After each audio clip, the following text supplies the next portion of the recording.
Hello everyone, welcome back to another episode of the Canadian Self-Storage Information YouTube channel and podcast. Today we wanted to talk about why information is so hard to get in Canada. This is really the reason why we created this channel, podcast and website, is because there's a significant lack of good storage information in Canada. In the US, there's numerous places to get data. There's some great almanacs, websites, LinkedIn groups. The associations have a lot of information they share.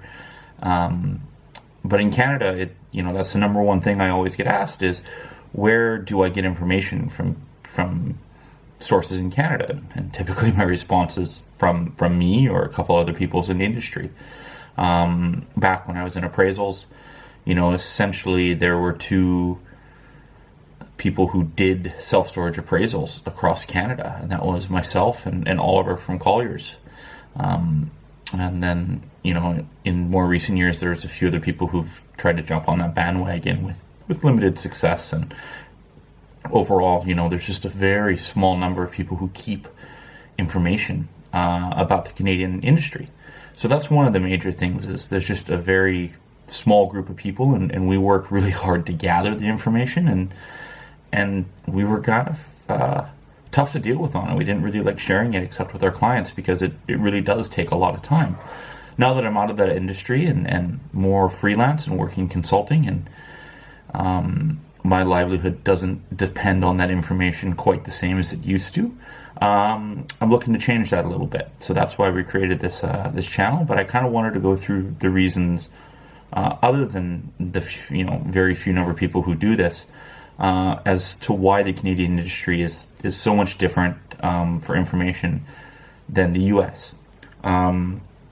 To start, the Canadian industry is significantly smaller. The last numbers I saw in the US had well over 50,000 storage facilities somewhere. I think 52 or 54,000 storage facilities, with a number of them continuing to be built. There's building booms in a lot of markets in the U.S. Whether that's a good thing or not is a different conversation, and luckily not one we have to have in many parts of Canada. But in Canada, at last count, there's around 4,000 storage facilities. I have an exact number, but I haven't verified all of it, but it's right around that 4,000 facility mark. So significantly smaller number of facilities, and if we say Canada's population is about 10% of the US, we're still lagging behind in facilities by probably around 1,000 compared to the US. So our industry is significantly smaller. Additionally, our industry has a few centralized players. We have Storage Vault Canada, SVI, and Access, the private side that is associated but not related necessarily to them. Public Storage, Apple, Green, SmartStop, Valtra starting to build a lot of things. So you see a lot of these players, and they control a large portion of the square footage in Canada. Maybe not facilities, but their facilities are large and wide-ranging. And because of that, these players don't have to share information. I know the guys at a lot of those companies, and they're very friendly and they're easy to deal with, and usually pretty good at sharing information, but not publicly. And that's usually the conversation that's had is, I have no problem giving this information to you, but please just keep it to yourself. And that seems to be everyone's attitude. So when the big guys who control a large percentage of the square footage don't need or have to share information, they don't, and then it becomes harder for other people to gather that information, and that's an advantage to them because it stops outside entrance, but it's a disadvantage to some people in the industry as well. So pros and cons, but overall I think that's starting to change a little bit. The other side to that coin is there's also a lot of one-off mom and pop type operations. That's who I deal with a lot in my work now. Facilities are 20 to 30,000 feet in secondary, tertiary markets across the prairies and in more rural Ontario and in the Maritimes. And those people maybe don't even know who to share their information with, let alone what information is crucial. So a lot of that information also doesn't get gathered. And when that happens, then it's an incomplete picture. And I'm working hard as well to work with as many of those groups as I can to bring their information to the forefront of our research, but also to help them understand, what they may be doing wrong. And that's been a real successful part of what I'm doing now, is helping these smaller groups get ready to sell or just improve their operations in general. The other part that has led to this lack of information is the fact that there's only one public company in Canada right now, and that's Storage Vault SVI. So when you look at quarterly reports in the U.S., you see acquisitions, dispositions, NOI growth, same store growth. All this information is shared, and a lot of that because some of them are REITs, but also because investors want to know that, and they have choices of where to put their money in the U.S. When you have, 5 or 6 or 7 leading storage companies, all publicly traded, you get as much information out there as you can to make people want to invest with you. Whereas in Canada, Storage Vault does release some information, but not as much because they don't have to. They meet all of their reporting requirements, they run everything by the book, but they don't go into great detail because they don't have to work to attract investors. If you want to invest in self-storage in Canada, in the public market, you invest in Storage Vault. That's it. Whereas in the US, there's numerous different places to put your money. So we don't get a snapshot into the public companies either because of that. And that makes it a little harder to figure out what's going on in these big companies. Additionally, there's fewer transactions in Canada on the whole. I just got an email from Colliers, the self-storage group. I think Ashley Compton's out of Nashville or somewhere around there, or South Carolina. And they had 12 facilities for sale in that email. We'll be lucky if we sell 12 facilities in a year across Canada that aren't major portfolio facilities of any size. I mean, yeah, you're going to see right now Avenue Living / Mini Mall Storage is buying a lot of stuff, and it's been a flurry, and good for them. And I'm hoping to have Aaron, one of their operations guys, join us on here at some point in the new year. In Storage Vault announced an acquisition of 14 properties, although some were owned by Access and some are owned by other associated parties, and then I think there's a portfolio in there. Jamie Walker covered that in one of our last videos.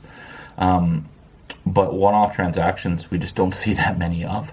So there's less information about what's actually going on in the market, and we have to base, things on historical data. And as an appraiser, that was always a gift and a curse. A gift in that didn't really have to write up new comps all that often because they didn't exist, and the markets didn't move that quickly. But a curse, we couldn't quantify a moving market that easily either.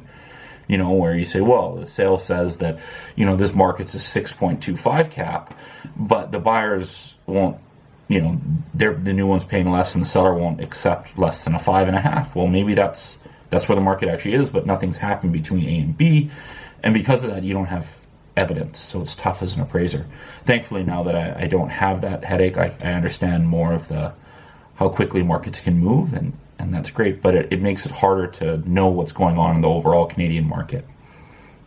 Another thing to look at is the centralization of markets. I'm working on a project which will hopefully turn into Canadian Almanac in the next 6 months, because I feel we need that. So stay tuned for information on that. And I pulled sort of the top 50 municipalities because I figured that's how we're going to do this, top 50 cities across Canada.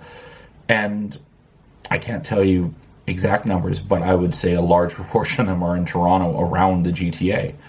So, you have all the centralization of markets where it's like, okay, Vancouver and Vancouver associated areas, Toronto associated areas, Montreal associated areas. There's 3 major things, and then Alberta is sort of Calgary, Edmonton with everything around there. And, a lot of people don't talk about anything outside of those circles, and that's tough to gather information. It's great when you can look at and say there's 30 some odd developments going on in the GTA right now or what have you, but what about in those 50 to 100